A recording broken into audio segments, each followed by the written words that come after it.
Thân chào cả nhà, không nên xem chùa đâu đó. Nhớ đăng ký, like, comment để ủng hộ team nha. Sau kỳ thi, tôi trở nên nổi tiếng với điểm số cao và ngoại hình trong sáng. Được mời tham gia một chương trình tạp kỹ thoát khỏi phòng bí mật năng lượng cao. Chụp được một nửa, chúng tôi vừa phát hiện ra có một nhân viên và một kẻ giết người bị truy nã. Trông giống hệt nhau. Thông tin liên lạc bị cắt. Chương trình tạp kỹ trở thành một cuộc chạy trốn thực sự. Tôi bị những ngôi sao sáng bóng đẩy ra cửa để chặn súng. Nhưng họ không biết, tôi không chỉ là người thiết kế phòng chứa bí mật, là đồng phạm của một kẻ giết người. Ngày đầu tiên ghi âm phòng bí mật năng lượng cao kết thúc, người phụ trách chương trình vội vàng tìm tôi. Xong không phải để bạn đưa manh mối, cố gắng hết sức để cho giáo viên Bạch và giáo viên Lục không? Một mình bạn muốn làm gì? Tôi thực sự nghĩ chương trình này là để khen ngợi bạn. Tôi xin lỗi. Lần sau ghi hình tôi nhất định sẽ chú ý. Kết quả kiểm tra đầu vào đại học được công bố 1 tháng trước. Hình ảnh của tôi có trong danh sách vinh danh của trường. Sau khi bị bạn học vô tình đăng lên mạng và vô tình trở nên nổi tiếng. Chỉ trong 3 ngày, tài khoản mạng xã hội của tôi có 500.000 người theo dõi. Video tôi mặc đồng phục học sinh đã nhận được rất nhiều lượt phát sóng trên các nền tảng lớn. Nhóm chương trình phòng bí mật năng lượng cao chính là lúc này tìm đến. Họ mời tôi tham gia chương trình thứ 2. Khách mời đã nói với tôi nhiều lần trước khi bắt đầu quay. Nhất định phải giúp những bông hoa nhỏ nổi tiếng đó lưu lượng truy cập sao cột học bá người thiết lập. Vì vậy, tôi không thể giải mã, tôi sẽ đưa tất cả thông tin cho các ngôi sao. Rõ ràng, buổi biểu diễn ngày đầu tiên của tôi không làm hài lòng nhóm chương trình. Manh mối vẫn còn thiếu. Ngày hôm sau trước khi khởi hành, tôi gặp Bạch Du Nhiên ở cửa phòng. Cô ấy mặc đồ hàng hiệu, nhìn tôi lên xuống. Hôm nay ghi âm, tôi khuyên bạn nên ít nổi tiếng hơn 10 điểm. Nếu không tôi sẽ nói vài câu với ống kính. Bạn sẽ bị bạo lực mạng đến chết, đó là sự thật. Hôm qua là live stream, buổi tối tôi xem lại. Nhưng hiện tại là mắng tôi. Bạch Du Nhiên đó, thật sự coi mình là nhân vật chính. Tình yêu đích thực. Manh mối này rõ ràng đã phát hiện rồi. Hắn nhất định phải đi trước. Không nói nên lời, cô ta lại cướp máy ảnh rồi. Bẩn thỉu. Ngộ Ca nhìn bạn thêm một cái, thật sự coi mình là món ăn. Đồng thời, tin nhắn cá nhân trên Weibo của tôi cũng bị lạm dụng. Thấy tôi không nói gì, Bạch Du Nhiên nhàn nhã có ý cười nhạo không rõ, như một con chim non. Loại mà một số người thích. Người mà cô ấy nói đến chính là diễn viên Lộ Ngộ. Hôm qua chụp một ngày, ánh mắt dính của anh ta gần như dính vào tôi. Hôm nay sau khi đến hiện trường ghi hình càng không che giấu. Bạn học Mỹ Hòa năm nay bao nhiêu tuổi rồi? Hắn đưa cho tôi một chai nước. Khi tôi nhận được, chỉ thấy cố ý cọ vào mu bàn tay tôi một chút. Tôi lùi lại như bị điện giật. 18 sao? Lộ Ngộ nhìn tôi rõ ràng. 18 tuổi thật trẻ. Tôi vừa mở mắt ra ngồi ở góc xa. Ngay sau đó hai vị khách khác cũng đến. Ca sĩ tốt nghiệp trường danh tiếng Bố Kỳ, diễn viên mới. Trước ống kính mọi người đều quen thuộc. Không ai quan tâm sau máy quay. Ngồi một lúc, tất cả mới phát hiện có gì đó không ổn. Kỳ lạ, vừa rồi nhiều nhân viên như vậy sao đều biến mất. Bạch Du Nhiên vừa chuẩn bị để trợ lý ra ngoài xem, chỉ nghe tiếng radio lạnh lẽo vang lên. Ghi âm sắp bắt đầu. Xin vui lòng giao điện thoại di động, đeo máy ảnh nhỏ. Chú ý ghi âm này không ai ghi lại. Trước đây cũng từng có hình thức này, cho nên mọi người đều không quá dối dám. Có mấy nhân viên đến lắp đặt camera hành trình. Lộ Ngộ ghét bỏ, vẫy tay đẩy người đàn ông đeo tai nghe cho anh ta ra. Gặp tôi rồi. Mấy ngày bạn đi làm, hiểu quy tắc không? Nói xong hắn đá vào chân hắn, đâm người đàn ông xuống đất. Những người xung quanh hít thở không khí lạnh. Không ai dám lên tiếng. Lộ Ngộ theo ngón tay người khác, bạn đến đây. Người đàn ông bị ghét bỏ liền sặc sụa đứng dậy. Đi đeo cho Bạch Du Nhiên, đi rồi. Sau khi tất cả đã sẵn sàng, các nghệ sĩ lập tức vào trạng thái quay phim. Bắt đầu nói chuyện cười cười đi vào trong phòng bí mật. Bước vào căn phòng bí mật đầu tiên, Bạch Du Nhiên sắc mặt trắng bệch, đứng ở cửa không vào. Cố Nhã Nhã quay đầu nhìn về phía hắn. Có chuyện gì vậy? Bạch Du Nhiên giả vờ bình tĩnh lắc đầu. Không sao đâu, nhưng Cố Nhã Nhã lại nghi ngờ. Nó trông giống như một phòng tập nhảy. Hắn đi tới bên bàn. Đột nhiên một tiếng kêu lên, đây không phải là bạn sao? Mọi người vây quanh. Chỉ thấy trên bàn cô ta có một tấm ảnh. Đứng ở giữa. Bây giờ chính là Bạch Du Nhiên rất nổi tiếng. Chỉ là cô ta trong ảnh úp mặt lên trời. Rõ ràng là vừa hoàn thành điệu múa, trên trán còn có chút mồ hôi. Bên cạnh hắn còn có một cô gái. Hai người tay trong tay cười trước ống kính. Có vẻ quan hệ tốt. Tôi tự hỏi đây là ai? Liên quan gì đến bạn? Bạch Du Nhiên bất ngờ gầm lên. Mọi người đều sửng sốt. Lộ Ngộ cười nói. Sao bạn không biết cô ta? 2 năm trước, Tiểu Ái Đậu tự sát tại nhà, tin tức nhìn thấy rồi phải không? Trần Phàm và Bạch Du Nhiên, đồng đội đã từng tham gia cùng một chương trình tạp kỹ. Đừng nói vậy nữa. Ngực Bạch Du Nhiên lên xuống. Hắn giật camera trước ngực ra, ngã xuống đất bắt đầu chửi thề. Điều gì đang xảy ra với nhóm chương trình? Ai thiết kế căn phòng bí mật? Bạn đã nói với nhóm của tôi chưa? Bà đây không ghi âm nữa. Nói xong Bạch Du Nhiên liền quay về. Nhưng không bao giờ ngờ rằng cánh cửa đã bị khóa. Tình huống gì? Tôi nói tôi không ghi âm nữa. Mở cửa, Bạch Du Nhiên chửi vài phút. Mọi người mới phát hiện có gì đó không ổn. Không ai à? Có ai không? Mọi thứ trở nên kỳ lạ. Bạch Du Nhiên lấy điện thoại ra khỏi túi. May mà tôi có 2 cái điện thoại. Giây tiếp theo hắn liền nhíu mày. Chuyện gì vậy? Sao không có tín hiệu? Cô ấy liên tục làm mới. Vẫn đi quanh các góc của căn phòng bí mật. Cố tìm tín hiệu. Có hắn bất ngờ kêu lên. Nhưng không biết đã nhận ra vụ án nào. Đột nhiên nhảy lên tin tức. Bạch Du Nhiên cáu kỉnh nhấn trả lại. Cái gì? Sao lại không có tín hiệu nữa? Điện thoại không dùng được. Hắn đành phải tiếp tục đập cửa. Những người khác cũng cảm thấy có gì đó không ổn, bắt đầu tìm cách liên lạc với bên ngoài. Bạch Du Nhiên đứng ở trên bàn, nhìn ra từ một khe hở nhỏ trên cửa. Bất ngờ lên tiếng. Có nhân viên. Các người làm gì vậy? Không nghe thấy tôi. Giọng hắn vẫn chưa dứt, giống như nhìn thấy một cái gì đó khủng khiếp. Trở lại. Rơi xuống bàn. Không quan tâm đến nỗi đau, Bạch Du Nhiên trắng bệch mặt chỉ ra bên ngoài. Hắn. Cho mày nhìn một cái. Chỉ thấy là nhân viên bị anh ta ghét bỏ. Lúc này đang cúi đầu đứng ở ngoài cửa. Tóc che mắt. Kéo một cái gì đó trong tay. Lộ Ngộ không rõ. Đang định nói. Người đàn ông đột nhiên giơ cái gì trong tay lên. Lưỡi dao sắc cắm vào cửa. Để lộ một cái rìu dính máu. Anh, Cố Nhã Nhã sợ đến mức hét lên. Tôi bị hắn kéo lùi lại. Cái gì vậy? Hắn là kẻ giết người. Bạch Du Nhiên nhanh chóng đứng dậy tìm đồ. Chuyển cái bàn ra cửa với bố Kỳ. Đưa tin tức vừa được đưa ra bằng điện thoại di động của tôi. Đó là lệnh truy nã của hắn. Hắn đã giết 3 người liên tiếp ở Khuynh Thành. Tại sao một kẻ giết người lại ở đây? Giọng hắn vừa dứt, tiếng rìu đập cửa đột nhiên ngừng lại. Ngoài cửa truyền đến tiếng cười của đàn ông. Bạn đã nhận ra nó. Hãy chơi một trò chơi nào. Phía sau các bạn có một cánh cửa. Khóa mật khẩu ở trên là 5 chữ số. 2 cái đầu tiên đại diện cho thời gian chết, 2 cái giữa đại diện cho nguyên nhân cái chết. Người cuối cùng đại diện cho kẻ giết người. Tôi mất 15 phút để mở cánh cửa này. Là các bạn mở khóa mật mã trước, hay là tôi mở cửa trước? Hãy chơi một trò chơi trốn thoát thú vị. Giờ đồng hồ bắt đầu. Cho đến khi tiếng cửa lại vang lên. Mọi người hoàn toàn sụp đổ. Lúc này mới nhận ra tên sát nhân này hoàn toàn điên rồ. Đồng thời mật độ năng lượng cao. Sau khi nhận được tin nhắn mất tích của nhóm nghệ sĩ, chúng tôi không thông báo cho địa điểm bị trục trặc. Trì hoãn ghi âm 1 ngày không? Các đội cũng bị lừa. Thông báo chúng tôi nhận được là trước 2 giờ. Cho nên chúng tôi đến địa chỉ bạn đưa sớm rồi. Nhưng sau khi các giáo viên vào, hoàn toàn không có tin tức gì. Chúng tôi quay lại xem. Mọi người đi rồi. Nhóm sản xuất chỉ cảm thấy kinh ngạc. Ý bạn là họ biến mất? Nhìn kìa. Nhóm sản xuất vẫn chưa ra trong tin tức hôm nay này. Có người phát hiện phòng livestream hữu nghị của các nền tảng livestream lớn đột nhiên bắt đầu livestream, mà trong ảnh rõ ràng là mấy nghệ sĩ biến mất. 1 phút trước phòng livestream vẫn không ai xem. Cho đến khi có người hâm mộ phát hiện trong phòng livestream có tên là phiên tòa này, điều đang phát điên là thần tượng của họ. 1 truyền 10, 10 truyền trăm.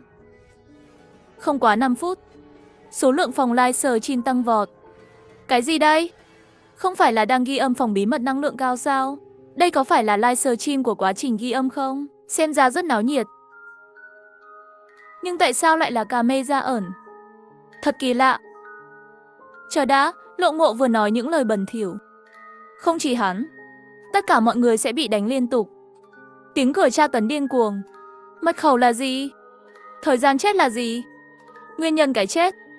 Ai đã chết? Tôi từ từ nhặt lên và rơi xuống đất. Ảnh khung ảnh đã bị hỏng. Suy nghĩ, trong phòng này chỉ có hắn chết thôi. Nghệ sĩ tự tử 4 năm trước. Mặc dù anh ấy không nổi tiếng lắm, nhưng lúc đó cũng có tin tức. Lộ Ngộ nhíu mày. Tôi nhớ hắn tự sát, ngày sau sinh nhật tôi. Cho nên là ngày mùng 7 tháng 3. Vậy nguyên nhân cái chết, mọi người đột nhiên nhận ra điều gì? Bắt đầu tìm kiếm Cổ Nhã Nhã trong phòng bí mật. Tìm thấy một tờ báo trên bàn. Báo cáo trên đây là thông tin về cái chết của Trần Phàm. Báo cảnh sát. Trần Phàm chết vì ngộ độc, tự tử uống một chai thuốc khử trùng. Cứu hộ không hiệu quả chết. 84 chất khử trùng.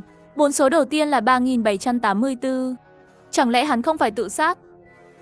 Số cuối cùng có phải là nét tên của hung thủ không? Mọi người suy đoán trong vài từ. Chỉ có Bạch Du Nhiên sắc mặt tái nhợt không ngừng lùi lại. Hắn vô thức dựa vào cửa. Cứ nói không phải việc của tôi. Hắn là kẻ tự sát. Không phải tôi, chiếc rìu đập mạnh vào cửa. Xuất hiện một cái lỗ lớn, mắt để lộ vết lõm của đàn ông. Chỉ nghe một tiếng hét. Bạch Du Nhiên giống như điên cuồng chạy tới trước cửa khóa. Nhanh chóng nhập một mật khẩu. Với âm thanh thành công, hắn cũng không quay đầu lại, đẩy cửa chạy về phía trước. Nhưng không ai nghĩ rằng cô ấy đã đặt chân lên không trung. Cả người trực tiếp rơi xuống. Mọi người đều sửng sốt. Nhìn gần hơn, phát hiện ngoài cửa căn bản không phải là khu vực an toàn gì. Ngay cả trên mặt đất cũng không. Giống như một căn hộ tồi tàn. Màu trắng nhàn nhã rơi xuống bên dưới. Có một sân ga cách đó 3 mét. Không có chỗ nào để ở xung quanh. Hình bóng đau đớn. Cửa gỗ lúc này đang sập xuống. Người đàn ông đứng ở cửa cười lạnh. Tôi đâu có nói đây là cửa thoát hiểm. Bầu không khí tạm thời có chút yên tĩnh. Chữ số cuối cùng là 5. Chính xác là số nét trắng. Tôi vừa nói xong, mọi người vừa mới nhớ ra để xem khóa mật khẩu bị bẻ khóa. Người đàn ông kéo rìu từng bước đến gần chúng tôi. Những người khác lập tức trốn sang một bên. Nhưng khi hoạt động lại cảm thấy trên người càng ngày càng bất lực. Tức giận thậm chí không biết khi nào. Hít thuốc mê. Chúng tôi nhìn những người đàn ông. Lấy một chai thủy tinh ra khỏi áo khoác. Sau đó từ trên cao nhìn Bạch Du Nhiên. Bạn đã nhập tên riêng của bạn. Điều đó có nghĩa là bạn thừa nhận bạn là kẻ đã giết đồng đội của bạn. Bạch Du Nhiên nhịn đau đớn điên cuồng lắc đầu. Tôi không có. Người đàn ông rút miệng chai thủy tinh ra. Nước chai sau đó nhắm vào đỉnh đầu Bạch Du Nhiên. Tôi có một vấn đề. Nghe nói dối sẽ run tay. Bạn nghĩ kỹ rồi nói sau. Hắn dừng lại. Khóe miệng nở một nụ cười. Quên nói trong chai là axit sulfuric đậm đặc. Sắc mặt Bạch Du Nhiên trắng bệch. Hắn tuyệt vọng nhìn người đàn ông. Cuối cùng không chịu nổi suy sụp tinh thần. Nắm chặt tóc và hét lên rằng tôi đã giết cô ta. Tôi ghen tị với cô ấy. Tại sao cô ấy đẹp hơn tôi? Mọi người đều thích cô ấy. Ngay cả công ty cũng phải chuẩn bị cho cô ấy ra mắt. Tôi không cam lòng. Tôi chiến đấu cho chính mình. Tôi có gì sai? Bạch Du Nhiên điên cuồng lại tàn nhẫn nói ra sự thật. Lúc đó khi tham gia cùng một chương trình tạp kỹ, hình phạt không có nền tảng, không có nền tảng. Bạch Du Nhiên vốn muốn tìm cho mình một tấm nền. Còn vui vẻ làm bạn với cô ta. Thỉnh thoảng theo ý thích, tôi còn dạy cô ấy tư thế nhảy. Nhưng Trần Phàm xinh đẹp và chăm chỉ. Khán giả cũng được. Khi sự nổi tiếng của cô ấy tăng lên, vòng tròn nhân vật, Bạch Du Nhiên dần có cảm giác nguy hiểm. Hắn bắt đầu xa lánh hắn. Tạo ra một số tin đồn để những người khác cũng cô lập cô ta. Thậm chí mua thủy quân trên mạng, tạo cho cô ta một số tin tức tiêu cực. Nhưng những điều này không ảnh hưởng nhiều đến Trần Phàm. Hắn biết rõ mục tiêu của mình. Còn nói nhất định phải ra mắt. Để lọt vào top 3 của chương trình này. Ngay cả công ty cũng tiết lộ sẽ cố gắng hết sức. Bạch Du Nhiên ghen tuông đã đến mức độ bệnh hoạn. Vì vậy, cô ấy đã ở một đêm tranh thủ Trần Phàm một mình luyện võ. đổ axit sulfuric vào cốc nước của cô ta. Trần Phàm bị hủy hoại rồi. Bạch Du Nhiên vốn tự mãn. Gia đình cô ấy có quyền lực, hoàn toàn có thể dập tắt chuyện này. Trần Phàm cũng chỉ là đời này, không thể lên sân khấu. Nhưng hắn không ngờ, Trần Phàm sẽ cực đoan như vậy lựa chọn tự sát. Bạch Du Nhiên là hung thủ. Là hắn hủy hoại cuộc đời của Trần Phàm, trực tiếp dẫn đến cái chết của Trần Phàm. Bạch Du Nhiên nói xong, cảnh tượng im lặng một lúc. Đàn ông thở dài, nghiêng cổ tay. Chất lỏng trong suốt lập tức chảy đến đỉnh đầu Bạch Du Nhiên. Bạch Du Nhiên hét lên ôm đầu. Nửa phần thưởng mới phát hiện, còn lại trên người hắn chỉ là nước bình thường. Đàn ông chơi khăm thành công. Hắn nhìn bộ dạng Bạch Du Nhiên bối rối không chịu nổi. Một số thần kinh cười. Bạch Du Nhiên hoàn toàn bị dọa ngất xỉu. Chương trình livestream này lúc này nhiệt độ bùng nổ. Phòng livestream của các nền tảng lớn đều bị nổ tung. Ôi chúa ơi! Câu chuyện bên trong về việc Trần Phàm đột ngột rút lui khỏi cuộc thi hóa ra là như vậy. Sao có thể có người ác độc như vậy? Tôi mù đến nỗi phải hâm mộ loại sát nhân này. Cho nên lúc Trần Phàm tự sát đã tuyệt vọng cỡ nào. Cuộc sống của cô ấy bị hủy hoại. Không một phút, tài khoản xã hội của Bạch Du Nhiên bị đánh bom. Tất cả các thương hiệu mà cô ấy xác nhận đã khẩn trương gỡ xuống video quảng cáo về cô ấy. Đám đông xem livestream trên đường phố, rồi tức giận xông vào trung tâm mua sắm, kéo tấm áp phích khổng lồ của Bạch Du Nhiên xuống, đập mạnh. Nói Bạch Du Nhiên, nhanh chóng lên đầu tìm kiếm nóng. Bên dưới chửi một miếng. Sau khi nhóm chương trình xác định một người đang gặp nguy hiểm, đã báo cảnh sát kịp thời. Bây giờ, cảnh sát đang đến địa điểm do nhân viên cung cấp. Nhưng những livestream này ngày càng lan rộng, không thể ngăn được. Người phụ trách tuyệt vọng túm tóc.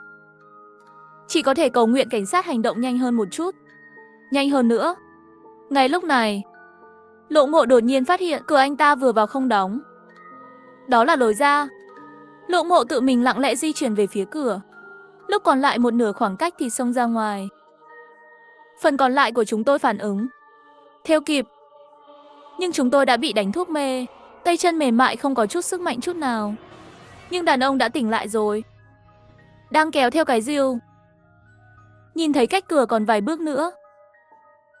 Lộ Ngộ và Bố Kỳ nhìn nhau một cái. Họ bắt tôi cùng một lúc, đẩy tôi về phía người đàn ông. Cố Nhã Nhã chỉ kịp vội vàng trở về. Nhìn đi. Mấy người liền tranh thủ sợ hãi, sau đó chạy về phía lối đi dài hẹp. Người đàn ông bước lại gần. Sau khi các camera livestream của căn phòng này, đưa tay ra với tôi. Ánh mắt có chút ý vị. Nhân loại thật là không chịu nổi thử thách. Tôi nắm tay anh ấy đứng lên, chụp ảnh cho dính trên quần áo. Ai nói không phải. Lộ Ngộ bọn họ hẳn là đang may mắn. Giao tôi cho kẻ giết người, cho họ thời gian trốn thoát. Nhưng họ sẽ không nghĩ tôi thiết kế căn phòng này. Sau khi họ ra ngoài là mê cung, và thuốc mê sẽ sớm bùng phát. Người đàn ông tẩy trang trên mặt, để lộ một khuôn mặt trẻ trung. Hắn tên là Lâm Quy, một thằng điên, tự xưng là thẩm phán, chuyên xét xử một số kẻ phạm tội lọt lưới của pháp luật. Thật không may, tôi cũng bị điên. Còn là đồng phạm của hắn. Chúng tôi đã lên kế hoạch cho phiên tòa này trong 3 tháng. Bao gồm cả sự nổi tiếng ban đầu của tôi, tất cả đều là Lâm Quy viết tay. Hắn quá giỏi trong việc sử dụng Internet. Từ sự nổi tiếng của tôi đến nhóm chương trình đến với tôi, bao gồm cả Bạch Du Nhiên, vô tình nhìn thấy tin tức truy nã giả mạo. Mỗi bước đều do anh ta thiết kế. Đối với những ngôi sao trên cao này, phiên tòa độc quyền. Trong khi đó, các phòng livestream lớn cãi nhau. Ban đầu các fan đều lo lắng sự an toàn của thần tượng. Nhưng khi nhìn thấy Đường, Bố Kỳ đẩy tôi vào hậu trường của vụ giết người, rơi vào im lặng. Họ vẫn là người chứ. Xấu hổ cho đàn ông. Ném một cô gái nhỏ ra ngoài. Thú vật cũng không thể nói như vậy. Tất cả đều phải chết, nhất định phải tự bảo vệ mình. Chính là các bạn không lên án tên điên kia. Đổ lỗi cho nạn nhân. Lầu trên có bị bệnh không? Đây không gọi là tự bảo vệ, đây là giết người. Sao vậy? Camera phòng bí mật bị hỏng cũng rồi. Không biết sông có sao không? Sao cảnh sát vẫn chưa đến? Sau 5 phút chờ đợi, màn hình lại nhấp nháy. Tắm trực tiếp, chân bị trói bằng dây gai dầu, treo ngược trên đỉnh một căn phòng mới. Dưới đầu đang đối mặt với một thùng nước bẩn. Lộ Ngộ mê man tỉnh lại. Sau khi nhìn rõ tình cảnh của mình, bắt đầu điên cuồng cầu cứu. Có ai không? Bạn đang làm cái quái gì thế? Lộ Ngộ bất chấp hình tượng chửi rủa. Tôi thông qua livestream video nhìn thấy Lâm Quy xuất hiện với mặt ma. Lộ Ngộ đúng là điên rồi, bạn muốn tiền, tôi sẽ đưa tiền cho bạn. Bạn đang làm gì vậy? Lâm Quy cười nhạo. Chơi một trò chơi, tôi hỏi bạn trả lời. Lộ Ngộ không nói gì. 3 tháng trước, có một tay săn ảnh nói muốn tiết lộ tài liệu đen của diễn viên Lộ Ngộ. Nguyên bản là rất lớn. Có thể đến thời gian tiết lộ. Tay săn ảnh này mất tích rồi. Tại sao Lộ Ngộ vì treo ngược? Mặt đỏ bừng. Nhưng vẫn im lặng. Lâm Quy cũng không nói nhiều. Nhấn nút ở bàn dưới. Cùng với tiếng hét, Lộ Ngộ ngã xuống. Đổ đầu trực tiếp vào nước bẩn. 5 giây sau rùa mới thả nó ra. Bây giờ có thể nói được không? Tôi nói. Lộ Ngộ chật vật như con cá chết. Thở hổn hển nói. Tôi đã cho anh ta một khoản tiền lớn. Cho anh ấy đi du lịch nước ngoài rồi. Trong nửa năm nữa hắn cũng sẽ không trở về. Câu hỏi tiếp theo. Hắn muốn tiết lộ gì về bạn? Lộ Ngộ do dự vài giây. Nhìn thấy bàn tay sắp trở về lại đặt nút bấm. Lộ Ngộ sợ hãi hét lên đừng bấm. Tôi nói, anh ta dừng lại. Khó khăn mở. 3 tháng trước, tôi đang quay phim trên phim trường. Một vài người hâm mộ tự phát tổ chức đến thăm lớp. Trong đó có một em gái rất xinh đẹp. Buổi tối tôi mời họ ăn cơm tối. Những người khác đã đi hết rồi. Chỉ có cô em gái đó quay lại hỏi tôi xin chữ ký. Lúc đó cô ấy rất phấn khích. Tôi tưởng đó là dấu hiệu. Tôi đưa cô ta vào khách sạn, cho một chút rượu mạnh. Đầu ngón tay của Lâm Quỳ bấm vào bút báo trước. Em gái nhỏ, bao nhiêu? Lộ Ngộ coi đêm nay như một món quà cho người hâm mộ. Nhưng cô gái này sau đó suy sụp khóc lóc thảm thiết. Lộ Ngộ mắt thấy sắp xảy ra chuyện, chỉ muốn dùng tiền để giải quyết tất cả. Còn lừa các cô gái nói rằng họ đã nhìn thấy nhiều cô gái như vậy. Chỉ có cảm giác bốc đồng như vậy với cô ta, cho nên mới làm sai chuyện. Sau khi cô gái bị thuyết phục và can thiệp vào tất cả các tài khoản xã hội của cô gái, tránh việc cô ta nói ra. Nhưng Lộ Ngộ không ngờ, bức ảnh cô gái vào phòng anh ta đêm đó bị các tay săn ảnh chụp được rồi. May mà Kia kịp thời tiêu tiền để giải quyết. Khán giả trong phòng livestream đều bị bịt mắt. Câu lạc bộ người trung thực. Đây là một con quái vật.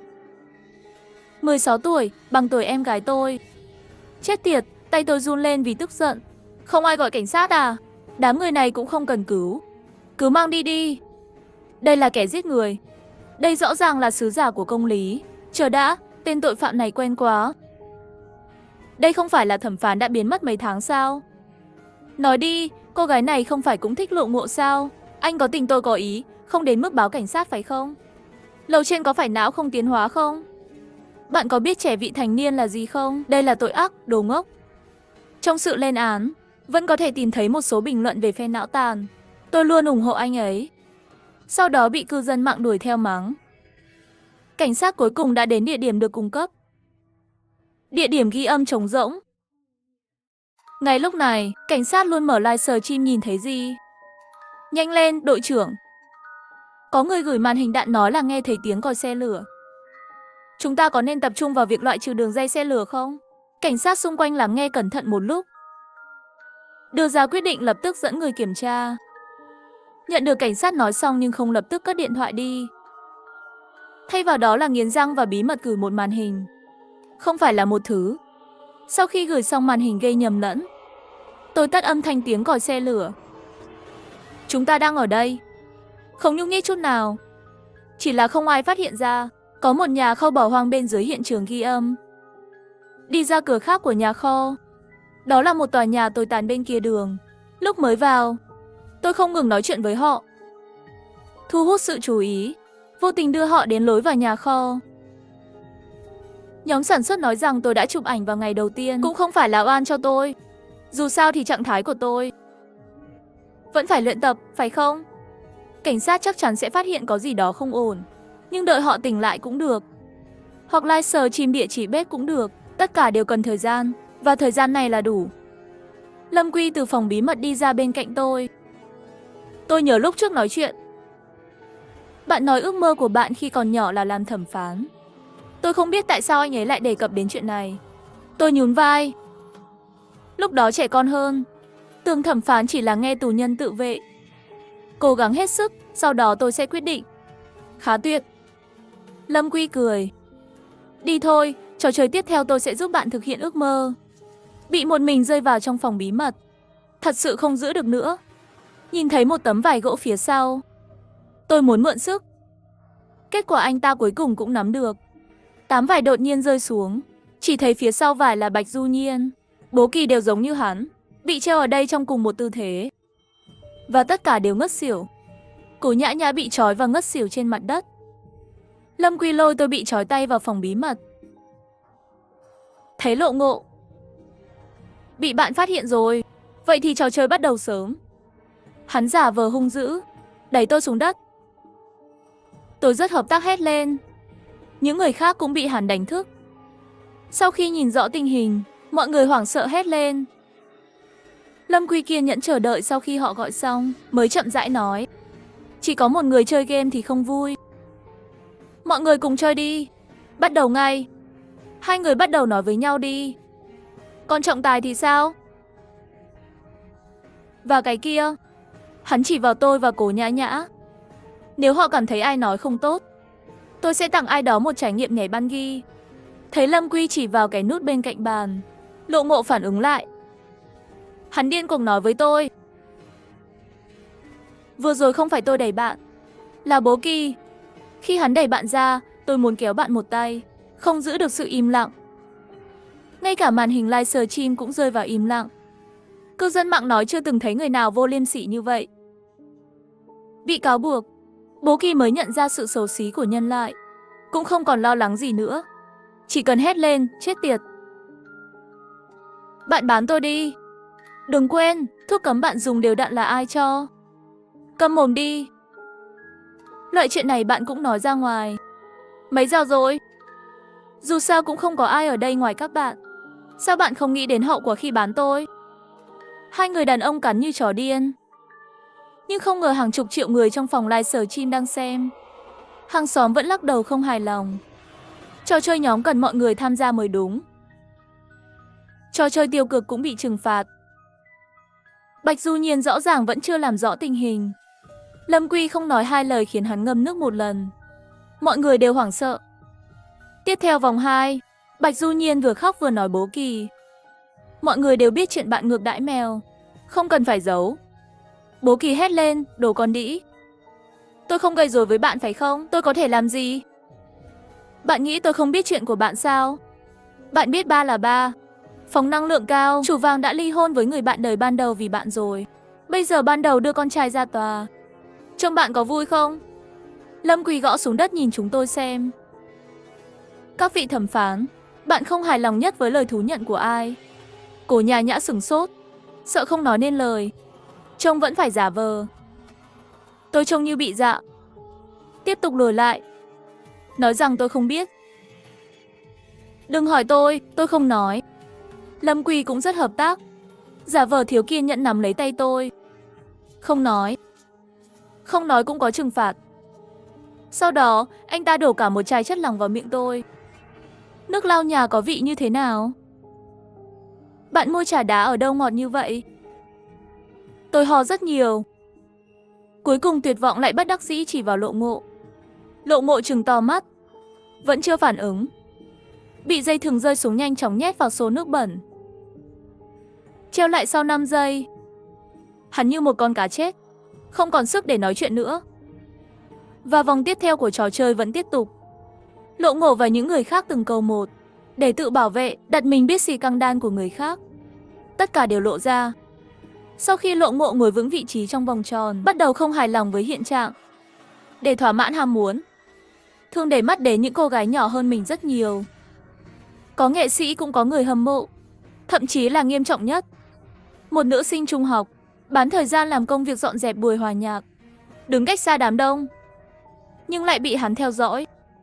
Thế là hắn lấy gấp nhiều lần tiền lương làm mồi nhử, lừa cô ta xuống vực thẳm. Cô gái bị kích thích rất nhiều. Thi đại học thất bại, không chịu được đòn, nhảy lầu tự tử. Và Lộ Ngộ tiêu tiền để xóa hết thông tin hắn để lại. Toàn thân lui ra, ẩn sĩ Bố Kỳ nhiều năm, thậm chí còn lưu hành một số loại thuốc cấm trong vòng tròn.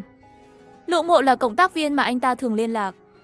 Bên ngoài anh ấy đẹp trai, nhưng lại giết mèo, ngược đãi mèo, thậm chí còn xây dựng một số nhóm chia sẻ video ngược đãi mèo, trao đổi kinh nghiệm, đôi khi còn tổ chức các hoạt động đầu độc quy mô lớn. Mấy cái này hiếm có bại hoại. Hóa ra là một chương trình tạp kỹ. Không dễ đâu.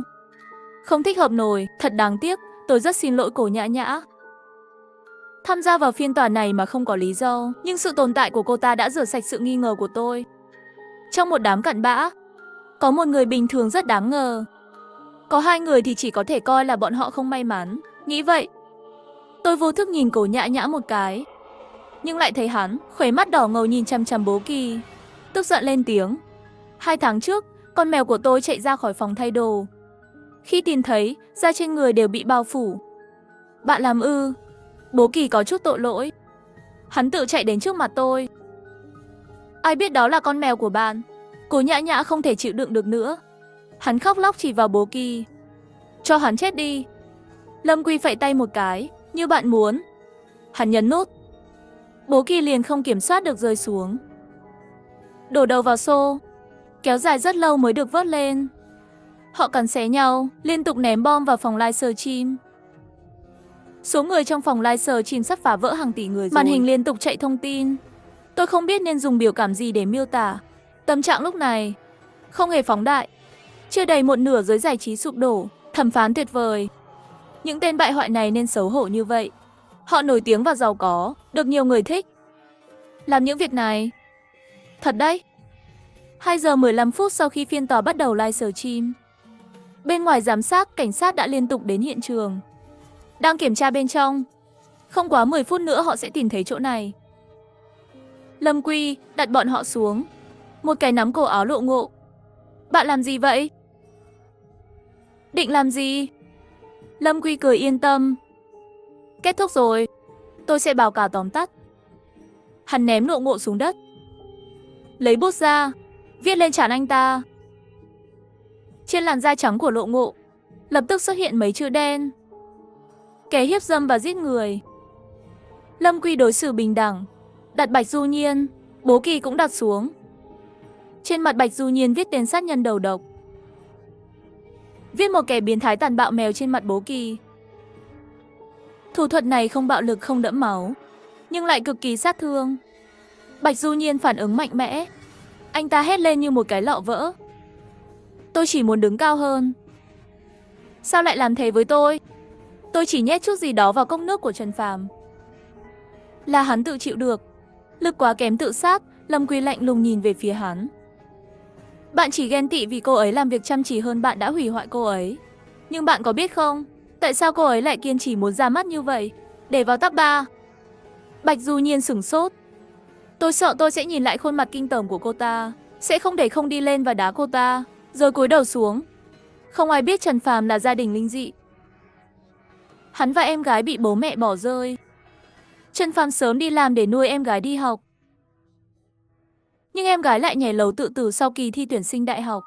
Ở trong nhật ký của em gái nó, biết được sự thật cô bị nam diễn viên Lộ Ngộ ép buộc. Hắn đã báo cảnh sát, cũng đã lên tiếng trên mạng. Nhưng cách giải thích của nhà Lộ đã đè chết cô ta dưới chân.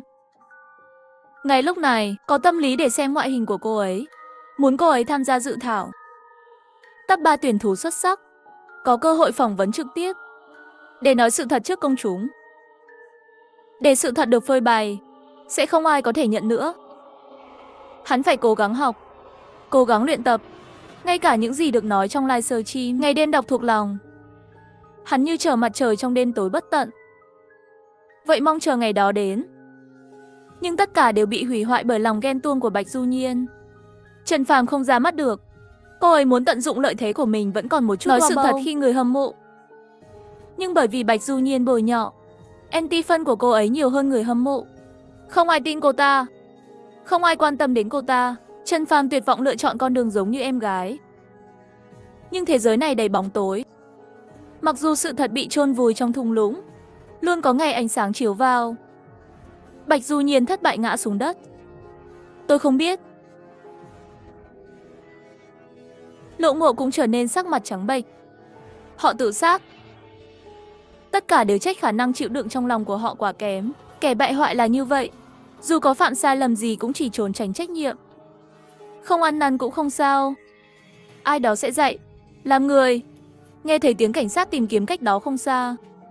Lâm Quy nhìn tôi từ xa. Nhảy không? Hắn giơ tay để lại tòa án trên tường phòng bí mật. 3 chữ. Sau đó quay người nhảy xuống mật đạo. Cảnh sát sẽ đến sau 10 phút nữa. Lộ Mộ nằm trên mặt đất bất lực giận dữ. Các bạn đều là ăn không ngồi rồi sao? Sao lâu thế? Bạch Du Nhiên nắm chặt cánh tay cảnh sát. Vẫn còn chút sợ hãi. Bắt hắn đi. Hắn là kẻ giết người. Cảnh sát lạnh lùng liếc mắt nhìn hắn. Đây là việc của cảnh sát chúng tôi. Khi chúng tôi bị cảnh sát đưa ra ngoài, cửa đã tụ tập rất nhiều phóng viên. Tất cả đều được thông báo ẩn danh. Đã đến để chụp một bài hát thông tin.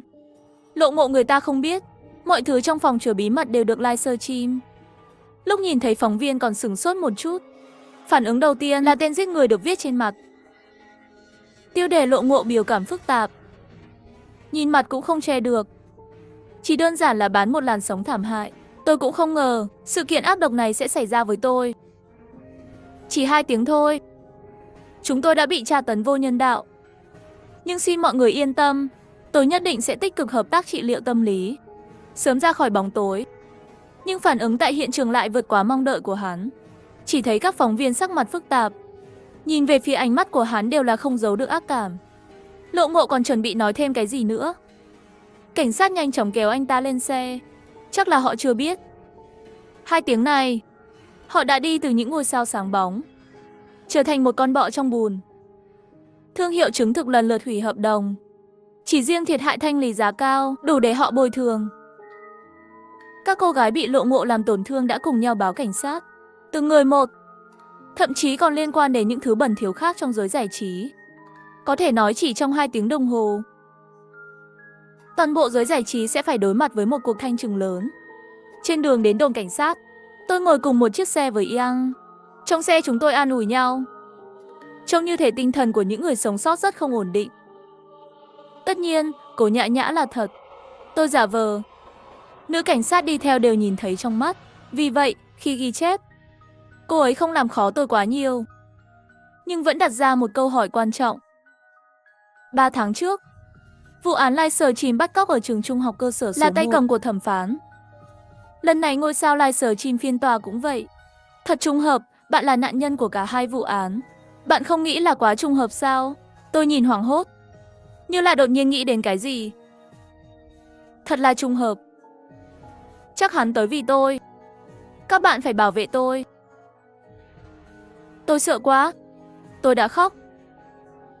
Khi tôi được gửi đi, thấy Lộ Ngộ, Bạch Du Nhiên đều găng tay cố gắng hết sức. Hiểu lầm đều là hiểu lầm. Tôi đều là vì tự bảo vệ. Tôi cần luật sư. Đừng chạm vào tôi. Tôi có hơn 80 triệu người theo dõi trên mạng. Các người biết tôi là ai không? Cảnh sát cười. Không quan trọng bạn là ai, bạn sẽ sớm trở thành cùng một người. Đó là tù nhân. Chỉ có chết đến cuối.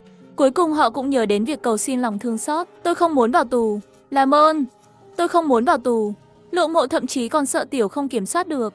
Nữ cảnh sát đứng bên cạnh tôi cảm thấy thật là một vòng tròn hỗn loạn. Lên tiếng ai nói không phải đâu. Kể từ phiên tòa đó, người hâm mộ tài khoản xã hội của tôi và Cố Nhã Nhã tăng vọt.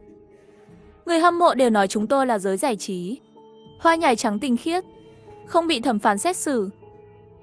Cố Nhã Nhã lúc đầu đều là ngu ngốc, sau đó mới nhận ra mình thật sự rất tức giận, thậm chí là một may mắn. Tiếp nhận rất nhiều Bạch Du Nhiên, sự chứng thực của họ. Đương nhiên cũng có thương hiệu tìm đến tôi. Tôi đã từ chối. Trước khi vụ án của họ được đưa ra xét xử, tôi đã mở một livestream. Bắt đầu livestream 1 phút, hàng triệu người hâm mộ. Nhiều người muốn nghe tôi chi tiết của phiên tòa đó.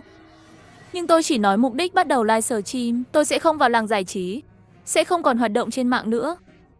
Thế giới này khiến tôi hiểu, khi một người nổi tiếng nhưng lại không có đủ tự chủ, danh lợi sẽ trở thành xiềng xích. Lòng tham và dục vọng sẽ tạm thời nâng người ta lên cao, nhưng sẽ luôn có ngày ngã xuống. Tôi chỉ muốn là một người bình thường, Tôi cũng hy vọng mọi người có thể không quên tâm trí ban đầu, sống cuộc sống của riêng bạn. Sau khi trả lại sóng, tôi đã gửi hàng triệu tài khoản người hâm mộ, thay đổi thành tường thông báo. Nếu ai đó gặp phải sự bất công nhưng không được phơi bày, bạn có thể đăng trên tài khoản của tôi. Ngành giải trí đổi mới nhanh như vậy, người hâm mộ sẽ sớm thích một thần tượng khác. Đối với một người đơn giản như tôi đã xuất hiện trong một thời gian ngắn, nó sẽ sớm bị lãng quên. Nhưng tài khoản này sẽ được giữ lại vĩnh viễn, để lại một lối thoát cho tất cả những ai tìm kiếm công lý. Bạch Du Nhiên và Bố Kỳ đều bị kết án. Một người 10 năm, một người 15 năm. Khi phiên tòa, tôi đội mũ và đeo kính râm để xem lén. Chỉ vài tháng thôi, mắt hắn không có thần, mặt không có máu, như thể đã xảy ra chuyện gì đó khủng khiếp. Khóc khi đối mặt với cáo buộc. Tôi sai rồi, tôi thực sự sai rồi. Nếu không bạn bắn tôi đi, tôi không thể ở lại một ngày. Nhưng chết thì dễ quá. Ngưỡng mộ loại người từng đứng ở đỉnh cao, trở thành cảm giác chênh lệch mạnh mẽ, là điều khiến hắn đau khổ nhất. Hắn muốn ở trong lòng không ngừng hồi tưởng vinh quang của mình, nhớ lại những người anh ấy đã làm tổn thương. Cuối cùng bị kết án tù chung thân. Phán quyết kết thúc, tôi đang đi ra ngoài, nhìn thấy một người khác đeo khẩu trang và kính râm. Là Cổ Nhã Nhã. Hắn nhìn thấy tôi cũng sửng sốt một chút. Chúng tôi cùng nhau bước ra khỏi tòa án. Bên ngoài trời nắng, ánh nắng mặt trời. Cổ Nhã Nhã nói, trải nghiệm mấy ngày nay khiến tôi cũng có chút hoảng hốt. Đột nhiên nổi tiếng và địa vị để tôi bay cao trong một thời gian. Nhưng bạn, buổi livestream đó như một thùng nước lạnh đánh thức tôi dậy. Tôi bắt đầu suy nghĩ về ý định ban đầu của mình khi vào vòng tròn, chỉ muốn làm những gì mình thích, sau đó kiếm tiền cho gia đình một cuộc sống tốt đẹp hơn.